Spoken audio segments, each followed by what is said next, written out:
चुकून थोडीशी आपल्यापासून दूर जाऊ द्या. मग त्यावेळेला माणसाची जी तळमळ असते ना, जी तडफ असते ना, त्याच्यातून त्या वस्तूची किंमत कळत असते. मग वस्तूच्या बाबतीत हे असं असेल तर व्यक्तीच्या बाबतीमध्ये कसं असेल. म्हणून एक बाप मांडण्याचा मी प्रयत्न करणार आहे. खरं तर अगोदरचे 2 वर्ष श्राद्धाचं कीर्तन, द्वितीय पुण्यस्मरणाचं कीर्तन, आता हे 3रं कीर्तन आहे गिरीबाबा. तर याच्याही अगोदर आपण वडील ऐकले. एरवी आपण मोबाईलच्या माध्यमातून गावामध्ये कीर्तन झालं, पंचक्रोशीत कीर्तन झालं. समाजातल्या प्रत्येक घटकाची, परिवारातल्या प्रत्येक व्यक्तीची आपल्या जीवनामध्ये किती महत्त्वाची भूमिका असते, तर ते आपण वारंवार ऐकत आलेलोच आहोत किंवा वारंवार ऐकत आहोत. आजही थोड्याशा वेगळ्या अंगानं, वेगळ्या स्वरूपानं वडील मांडण्याचा मी प्रयत्न करणार आहे. विठ्ठल विठ्ठल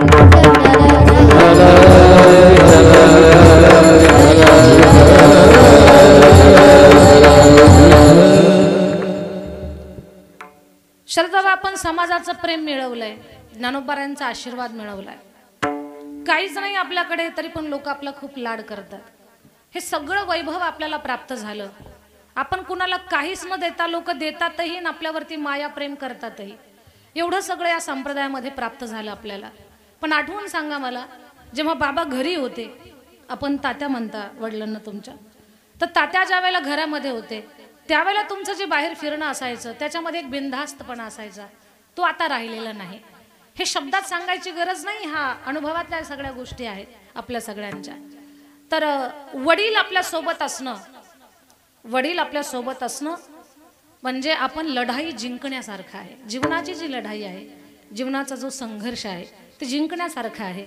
आणि वडील आपल्याला सोडून जाणं, सारं जग आपल्यासोबत आहे, श्रीमंती आहे, ऐश्वर्य आहे, धन आहे, माणसं आहेत, पण वडील आपल्याला सोडून जाऊ द्या, जिंकली लढाई हरण्यासारखी स्थिती आपल्या सगळ्यांची होत असते.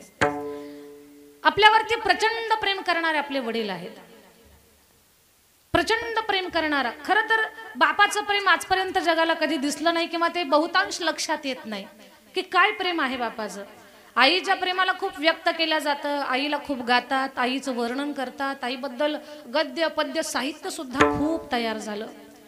पण साहित्यानं सुद्धा बापाला पाहिजे तेवढा न्याय नाही दिला दादा. साहित्यानं सुद्धा पाहिजे तेवढा न्याय बापाला दिलेलाच नाही. का बरं असं होत असेल बापाच्या बाबतीमध्ये? साधी सरळ गोष्ट आहे. आपण कितीतरी वेळा ऐकलेलं असतं, आईनं तोंडावरनं हात फिरवला की आपल्याला मखमल फिरल्यासारखं वाटतं.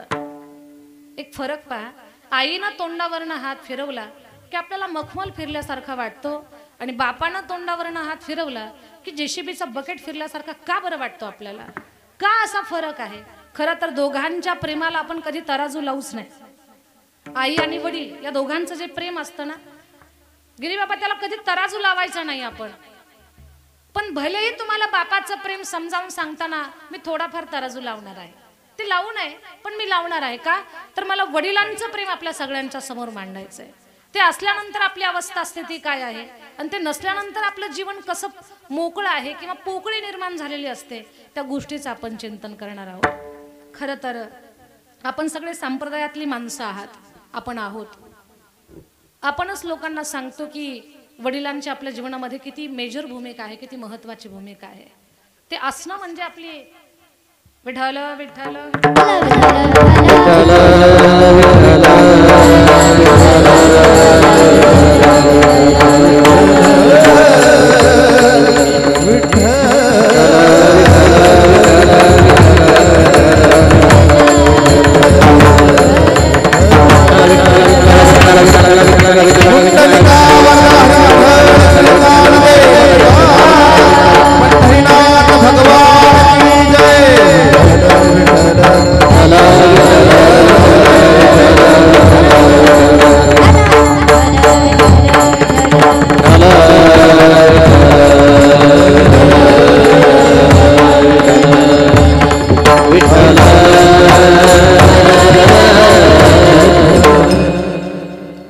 संजीवनी हॉस्पिटलचे सर्व आदरणीय बळीराम दादा बागर.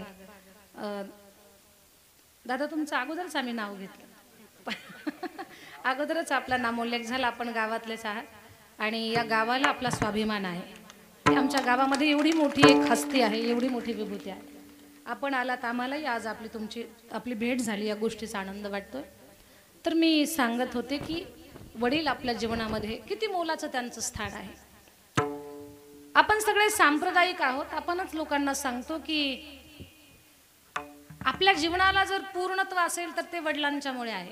नेहमीच आपण ऐकतो कीर्तनात वडील म्हणजे जीवनाचा आधारवड आहे, वडील म्हणजे घराचं छत आहे, वडील म्हणजे सावली आहे, या सगळ्या गोष्टी आपण ऐकतो। पण ज्या लोकांना परिवारातल्या माणसांचं महत्त्व समजत नाही अशा लोकांकडनं काही चुका होतात की अलीकडे आपण पेपरच्या माध्यमातून, मोबाईलच्या माध्यमातून, टीव्हीच्या माध्यमातून पाहतो की ज्यांनी घडवलं, ज्यांनी जन्म दिला, ज्यांनी जग दाखवलं त्यांच्या बाबतीमध्ये कृतज्ञ वृत्तीची माणसं आपल्याला पाहायला मिळतात की ज्यांना आई वडिलांच्या उपकाराची कसल्याच प्रकारची जाणीव नाही। थोडीशी कुठे नशा केली की मग अगदी आई वडिलांचा उद्धार करून टाकायचा आणि असंही म्हणायचं की आमच्या बापानं कुठं काय दिलं आम्हाला। एक वाक्य फार सुंदर बोलणार आहे मी, कदाचित तो माझा बोलण्याचा भाव सगळ्यांना माहिती आहे पण प्रामुख्याने कधी कुणी त्याच्यावर विचार करत नसेल। कान देऊ नाही का, सहज काही लोक बोलून जातात आमच्या वडिलांनी काय दिलं आम्हाला।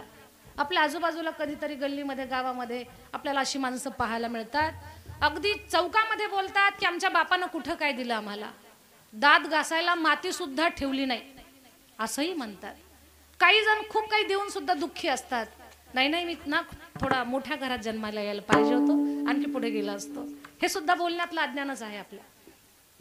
तर माझ्या वडिलांनी किंवा आमच्या वडिलांनी आम्हाला कुठे काय दिलं हे वाक्यच मी पुसून काढणार आहे आज। त्याच्यासाठी थोडंसं आठवा, एक वाक्य बोलते, जगाच्या बापालाही जे देता नाही आलं ना ते आपल्या बापानं आपल्याला दिलेलं आहे, पण ते काय दिलंय त्याचं पण चिंतन करायचं आपल्याला।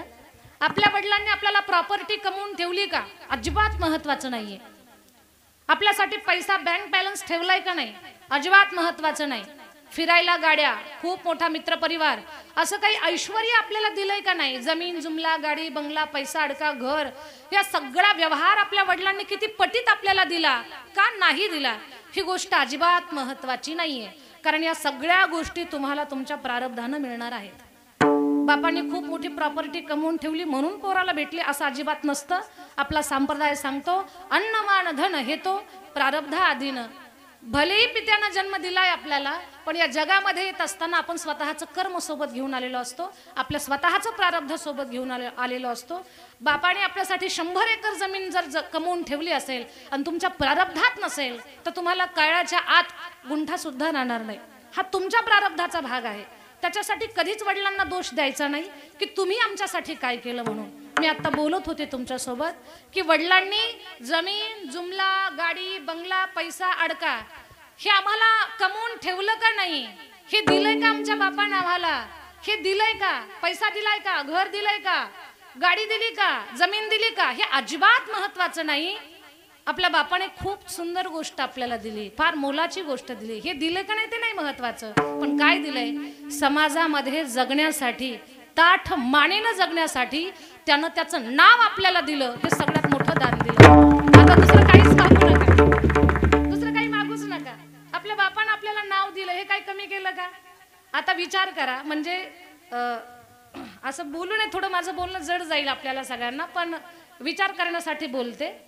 एखाद्या व्यक्तीकडे भरपूर पैसा आहे, अगदी बँकेत बॅलन्स आहे, जमीन आहे, सगळं काही आहे, पण माफ करा त्याला जर वडिलांचं नाव सांगता येत नसेल त्याच्या या ऐश्वर्याला काही किंमत आहे?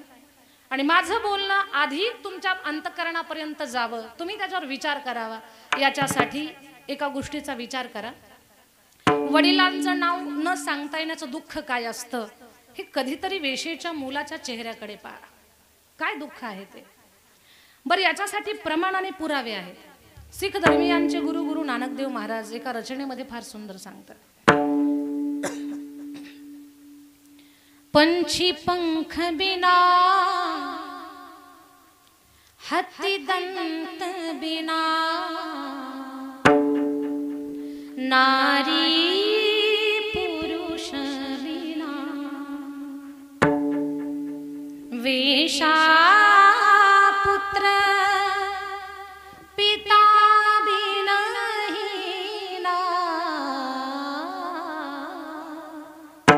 वेशा पुत्र पिता बिनहीना, भजन बिना सुमिरन करले, सुमिरन करले, सुमिरन करले मेरे मना,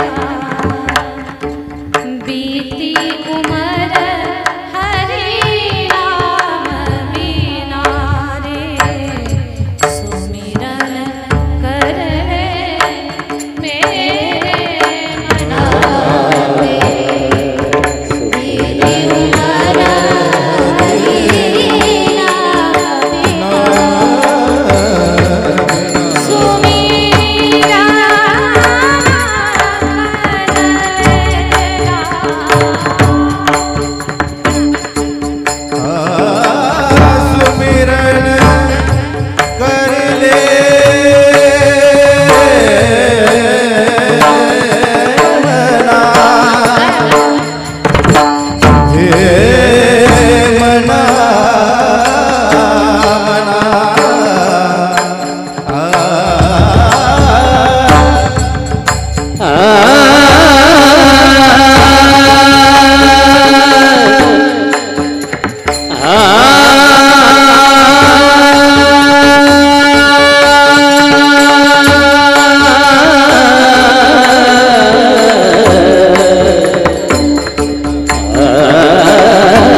गावचे सरपंच समोर बसलेले आहेत ना, आपण समोर बसलेला या, आपण समोर या.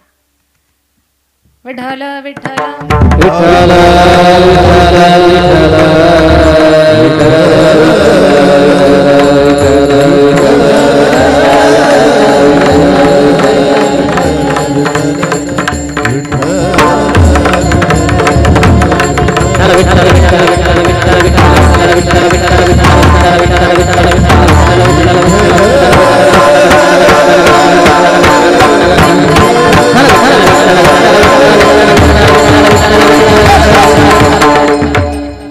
आपल्या पित्यानं आपल्याला नाव दिलं ही सगळ्यात मोठी गोष्ट दिली. आता दुसरं काही मागायचं कारणच नाही. कधी धनासाठी प्रॉपर्टीसाठी बापाला कधी कोसायचं नाही. चुकू नये कधी म्हातारपणात तर ना कधीच आई वडिलांना आपण चुकीच्या शब्दांचा प्रयोग त्यांच्यासाठी कधी करायचा नाही.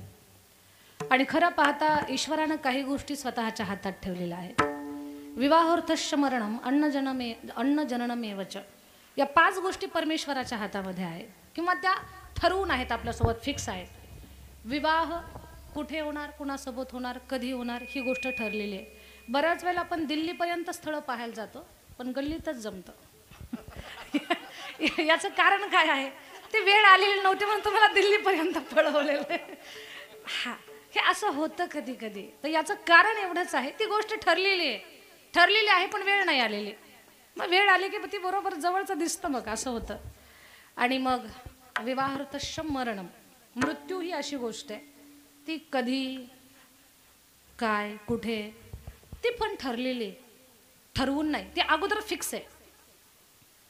कोणी दिवशी यमयती चालून,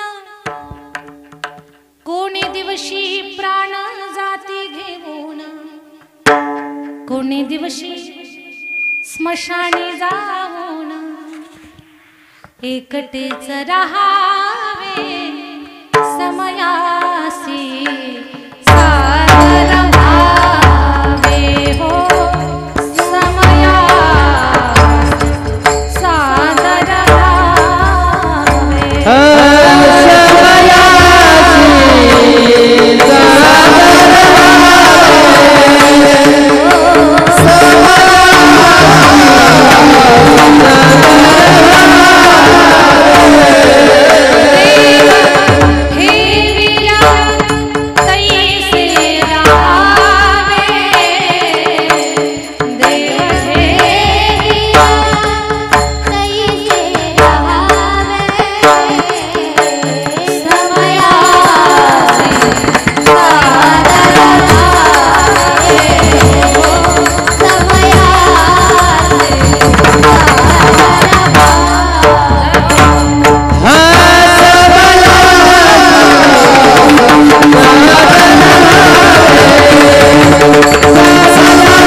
कोणी दिवशी प्राण जाते घेऊन.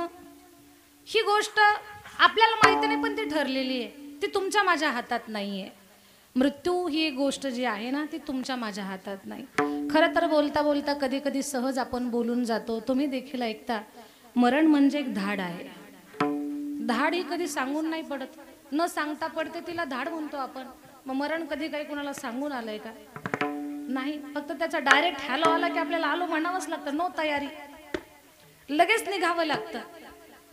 मृत्यू धाड आहे, कधी जायचंय माहिती नाही पण वेळ ठरलेली. कसं आहे पहा, समुद्राच्या एका काठावरती आपण उभे आहोत, समुद्राच्या एका किनाऱ्यावरती आपण उभे आहोत. ज्या तटावर आपण उभे आहोत तो समुद्राचा काठ आपल्याला डोळ्यानं दिसतोय, पण समुद्राचा दुसरा काठ आपल्याला दिसत नाही. याचा अर्थ समुद्राला दुसरा काठ नाहीये का? समुद्राला दुसरी किनार आहे पण ती डोळ्याला दिसत नाही. जन्म सांगता येईल, मृत्यू सांगता येत नाही. याचा अर्थ तो नाही आहे, फक्त सांगता येत नाही. जशी समुद्राची दुसरी किनार सांगता येत नाही ना, तसं मृत्यू आपल्याला सांगता येत नाही. पण ती सुद्धा गोष्ट ठरलेली आहे, ती तुमच्या माझ्या हातात नाही. ती ठरवून आपण सोबत घेऊन आलेलो आहोत. अन्न जननमेवच, आपल्याला कुठे कधी काय खायला मिळणार ही सुद्धा गोष्ट ठरलेली आहे. आता याच्यासाठी सगळा संघर्ष आहे, अन्न वस्त्र निवारा. पण या फिक्स गोष्टी आहेत, त्याच्यासाठी विशेष प्रयत्न करण्याची गरज नाही. हां, म्हणजे काम कर्म तर केलंच पाहिजे तुम्ही, पण त्याच्यासाठी